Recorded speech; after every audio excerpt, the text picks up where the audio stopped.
Welcome back to the Gamehouse Overwatch League recap. Today we're doing Night 4 of Week 1. We welcome you to the last day of the week with the Florida Mayhem versus the Philadelphia Fusion. Florida once again going against a true giant of the league, and Philadelphia getting a bit of an easier matchup than their fight against the Uprising, who have been in great form lately. Philadelphia breezed through the first map by fully holding the Mayhem off of the first point and taking the map 1-0 on their attack. Numbani wasn't much different. The offense from Florida was underwhelming, to say the least, and their old roster just couldn't hold back the Fusion's new one. The trend of the Mayhem doing well after halftime isn't exactly a boon for them. They took the Fusion to the third map on Ilios, but ended up losing 1-2. With the Florida squad not being able to take a map in the first three, they'd lost the match. At this point in the series, they usually turn it around and win a map, and this match was no different. They took the payload all the way to the third point on Route 66 and managed to somehow hold the Fusion off of the final point.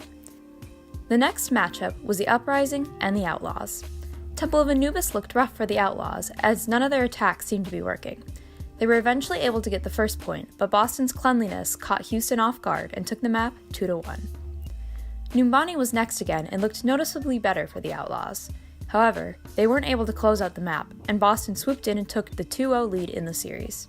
While the Uprising looked manageable on the first two maps, they were seemingly unbeatable on Nepal.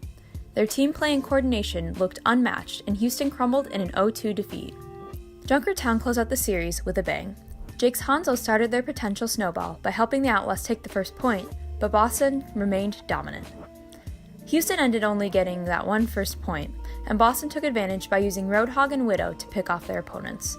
They won the map and took the series 3-0. The closer for Saturday was a rematch of Stage 1 finals between the New York Excelsior and the London Spitfire. The Spitfire haven't been in their top form lately, but should never be underestimated. Temple of Anubis looked crazy strong for the Excelsior. They closed out the map with an incredible 5 minutes remaining and looked great while doing it. The Spitfire brought the heat too, but New York held them away for the second point until overtime and won the map 3-2 in the second round. Blizzard World was a fun map for the audience, but not for the Spitfire. While New York was only able to get 1 point, they hunkered down and kept the Spitfire away from even getting a single point.